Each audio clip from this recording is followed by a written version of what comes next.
Okay, ഇന്നത്തെ game ഇപ്പോൾ മൂന്നാൾ നോക്കുക. കഴിഞ്ഞ ദിവസം ചെയ്തത് തന്നെയാണ് 1 - 1 = 9. പക്ഷേ ഇവിടെ നമുക്ക് ചെയ്യേണ്ടത്, കഴിഞ്ഞ ദിവസം പറഞ്ഞത് ഒരു സ്റ്റിക്ക് മൂവ് ചെയ്ത് കഴിഞ്ഞാൽ നമുക്ക് ഇക്വേഷൻ കറക്റ്റ് ആവണമെന്നായിരുന്നു. ഇതിൽ 2 സ്റ്റിക്ക് മൂവ് ചെയ്യുക. ഏതെങ്കിലും 2 സ്റ്റിക്ക് മൂവ് ചെയ്ത് കഴിഞ്ഞാൽ നമുക്ക് എന്ത് കിട്ടണം? ഇക്വേഷൻ കറക്റ്റ് കിട്ടും. ഇപ്പോൾ കഴിഞ്ഞതിൽ ഒന്നായിരുന്നു പറഞ്ഞത്, ഇവിടെ 2 സ്റ്റിക്ക് മൂവ് ചെയ്ത് കഴിഞ്ഞാൽ അല്ലേ. ഇപ്പോൾ സെയിം കാര്യം തന്നെയാണ്, 1 - 1 9 തന്നെയാണ്. പക്ഷേ എന്താണ്, 2 സ്റ്റിക്ക് മൂവ് ചെയ്തിട്ട് നമുക്ക് ഇക്വേഷൻ എന്താക്കണം? കറക്റ്റ് ആക്കണം. സോ 1 - 1 0 ആണ്. പക്ഷേ നമുക്ക് ഇക്വേഷൻ കറക്റ്റ് ആക്കാൻ ഏതെങ്കിലും 2 സ്റ്റിക്ക് നമുക്ക് എന്ത് ചെയ്യാൻ പറ്റും? മൂവ് ചെയ്യാൻ പറ്റും.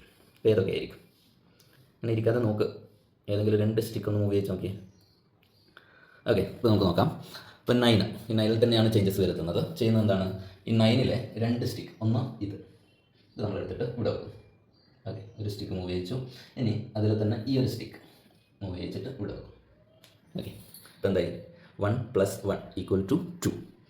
കറക്റ്റ് അല്ലേ? ഇക്വേഷൻ കറക്റ്റ് ആയില്ലേ? 2 സ്റ്റിക്ക് മൂവ് ചെയ്യിച്ചപ്പോൾ 1 + 1 = 2 കിട്ടി. അടിപൊളിയല്ലേ?